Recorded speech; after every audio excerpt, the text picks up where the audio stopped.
एक बार की बात है, राधोगढ़ गांव के पास एक नदी बहती थी।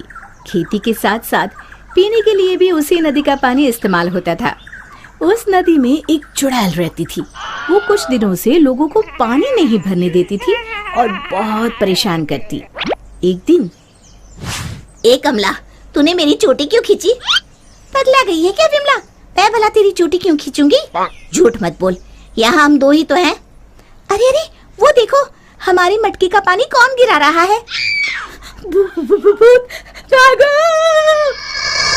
रास्ते में उन्हें भुवन मिला, जो बैलों को पानी पिलाने नदी लेकर जा रहा था। क्या हुआ? इस तरह क्यों भाग रही हो जैसे भूत पीछे पड़ गया हो? हाँ दादा, भूती है नदी पर, सच में। भक, मैं ही मिला चुहल करने के लिए। दरन हो गई जिनैया मैं कैसी करूं। अरे क्या हुआ, ये बैल पानी क्यों नहीं पी रहे हैं? और अरे मेरी धोती कौन खींच रहा है? कहीं भूत भागो रे। इसी तरह एक दिन रामू वहाँ से जा रहा था। उसने देखा बीच धारा में एक औरत बड़े ही आराम से बैठी हुई है। ए, तुम वहाँ क्यों बैठी हो? अरे बाहर आ जाओ, मरना है क्या? उसने पलटकर आदमी की तरफ देखा और फिर जोर से हंसी। तुझे मारना है कहकर हाथ बढ़ाना शुरू किया। वो तेजी से गिरते पड़ते गांव की तरफ भागा और गांव आकर लोगों को बताया। हाँ, उस दिन मेरे बैलों को पानी भी नहीं पीने दिया उस चुड़ैल ने। हमारी मटकी का पानी गिरा दिया था। लगता है हमें ये गांव छोड़ना ही होगा। बिल्कुल सच कहा भुवन, मेरा भी यही मन है। गांव के सब लोगों ने गांव छोड़ने का निश्चय कर लिया। भुवन बेटा, हो गई तैयारी? हाँ काका, हो ही गई समझो। मुझे लगता है क्यों ना हम मुखिया जी के पास चले। हाँ, शायद कोई उपाय निकले। काका, मुखिया जी कोई ओझा तो नहीं? मुझे लगता है हमें हनुमान मंदिर के पुजारी के पास चलना चाहिए। बात तो तुम्हारी भी सही है। सारे गांव वाले पुजारी जी के पास गए। कहो, कैसे आना हुआ?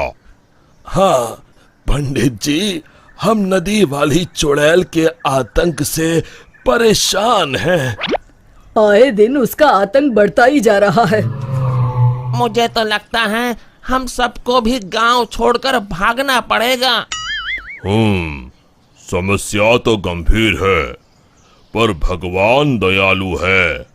अवश्य ही कोई उपाय मिल जाएगा। आप ही बताइए, क्या करना होगा? हमें एक हवन करना होगा। जैसे ही उस हवन का पवित्र धुआं उसे लगेगा, वो श्राप मुक्त हो जाएगी। पर चुड़ैल को हवन कुंड तक लाना असंभव है। असंभव में ही संभव छुपा है भुवन। तो हवन किया जाए। कल हस्त नक्षत्र है, कल ही ठीक रहेगा। ठीक है पंडित जी। आप लोग इस सामग्री की व्यवस्था कर लीजिए। मैं ब्रह्म मुहूर्त में वहां पहुंच जाऊंगा। हम सब भी पहुंच जाएंगे। हवन कुंड तैयार है, मैं जल लेकर आता हूँ नदी से। किसकी मौत आई है जो मुझे सोते ही जगाने चला आया? चुड़ैल जी, आप सोइए, मैं तो पूजा के लिए जल लेने आया हूँ। ये नदी मेरी है, इसका पानी भी मेरा, समझे? और हाँ, अपनी अकल को प्रसाद के जैसे बांटना बंद करो, समझे? पर क्यों चुड़ैल जी? क्योंकि मैंने ऐसे कहा। अब चुप, एकदम चुप। चुड़ैल जी, क्यों ना एक शर्त लगाई जाए। जो हारेगा उसे दूसरे की बात माननी पड़ेगी। बोलो, मंजूर है? तुम साधारण गांव वाले मुझ जैसी ताकतवर चुड़ैल से शर्त लगाओगे? चलो। चुड़ैल जी, पहले शर्त सुन तो लो। जितना तो मुझे ही है, फिर भी बता ही दो। अभी हम यहाँ नदी पर हवन पूजन कर रहे हैं, आपको उसमें आना होगा। उसके बाद हम सब गांव छोड़कर चले जाएंगे। और नहीं आई तो ऐसे ही रोज तुम्हारी नींद में खलल डालेंगे। ठीक है, पर मेरी एक शर्त है, मुझे कोई मंत्र सुनाई नहीं देना चाहिए। मैं पूजा में भाग नहीं लूंगी। ठीक है चुड़ैल जी, आप बस वहाँ बैठिएगा। चलो। गांव वाले चुड़ैल को देखकर डर गए, पर पुजारी जी ने इशारा किया तो वो शांत होकर बैठ गए। जैसे ही पंडित जी ने आखिरी आहुति आग में डाली और धुआं चुड़ैल की तरफ गया, वो जलने लगी और जोर जोर से चीखने लगी।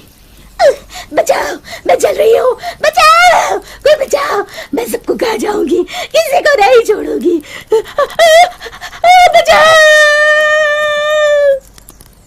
धीरे धीरे उसकी आवाज शांत हो गई। सब लोग सोच रहे थे कि चुड़ैल जलकर राख हो जाएगी, पर ये क्या? उस डरावनी चुड़ैल की जगह पर एक खूबसूरत परी खड़ी थी। वो मुस्कुराते हुए बोली, मैं एक परी हूँ। एक शाप के कारण मुझे चुड़ैल बनना पड़ा।